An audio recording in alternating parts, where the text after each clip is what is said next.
समय की बात है। एक गांव में एक सास और बहू रहती थी।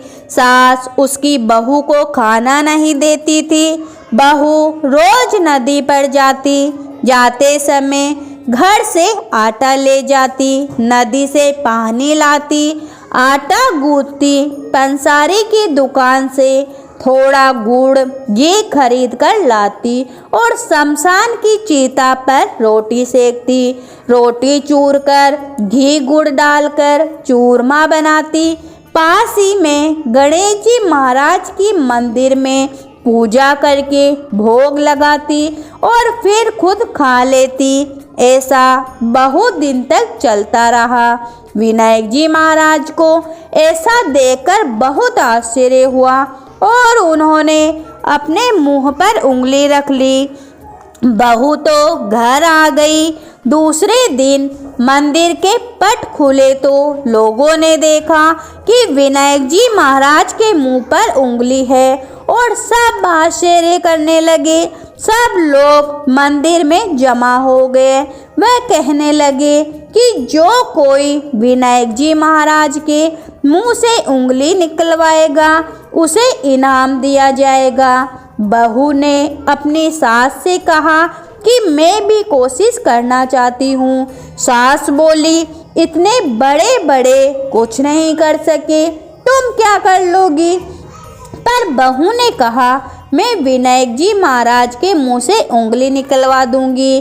गांव वाले मंदिर के आंगन में एकत्रित हो गए। बहू आई, निज मंदिर में जाकर कपाट बंद कर दिए और विनायक जी महाराज से बोली कि मैं मेरे घर से आटा लाती हूँ, नदी से पानी लाती हूँ, पंसारी की दुकान से गुड़ घी लाती हूँ, चिता पर रोटी सेकती हूँ। इसमें आपको क्या आपत्ति हुई? आपको मुंह से उंगली हटानी पड़ेगी। विनायक जी महाराज ने सोचा, इसने पहले मुझे भोग लगाया, सच्चे मन से मुझे धाया, इसकी बात तो माननी ही पड़ेगी और उंगली हटा ली। बहू ने मंदिर के दरवाजे खोले। लोगों ने देखा कि विनायक जी महाराज ने उंगली हटा ली है। गांव वाले कहने लगे कि बहू, तू क्या जादू टोना करके आई है जिससे विनायक जी महाराज ने उंगली हटा दी?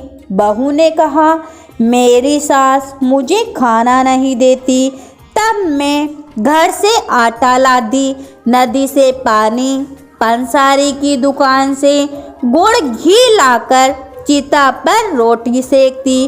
पहले विनायक जी महाराज को भोग लगाती, फिर मैं खुद खा लेती। इसलिए विनायक जी महाराज को आश्चर्य हुआ और उन्होंने मुंह पर उंगली रख ली। अब उंगली हटा ली है। जैसे विनायक जी महाराज ने बहू पर प्रसन्न होकर उसका मान बढ़ाया, वैसे कहानी सुनने वाले, हुकारा भरने वाले सब पर गणेश जी महाराज अपनी कृपा बनाए रखे, सबकी मनोकामनाएं पूरी करे। तो बोलो गणेश जी महाराज की जय हो।